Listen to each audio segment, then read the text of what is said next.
Guys welcome back.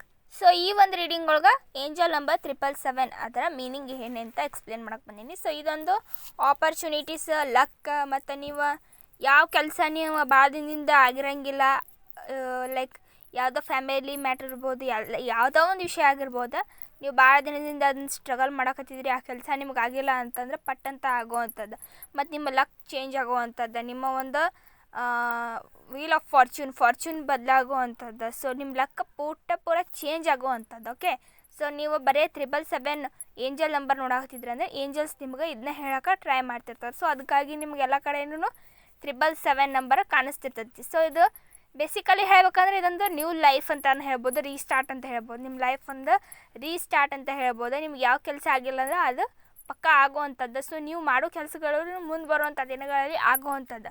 ನೀವು ಭಾಳ lucky ಅದೀರಿ ಅಂತ ಈ ಒಂದು 777 ಏಂಜಲ್ ನಂಬರ ನಮಗೆ ಇಲ್ಲಿ ಎಕ್ಸ್ಪ್ಲೇನ್ ಮಾಡತ್ತೈತಿ. ಸೊ ಇದಾಗಿತ್ತು ಇವತ್ತಿನ ರೀಡಿಂಗ್. ಇಷ್ಟ ಆದರೆ ಲೈಕ್ ಮಾಡಿರಿ, ಶೇರ್ ಮಾಡಿ, ಸಬ್ಸ್ಕ್ರೈಬ್ ಮಾಡಿರಿ. Thanks for watching guys. Bye, take care, see you in the next video.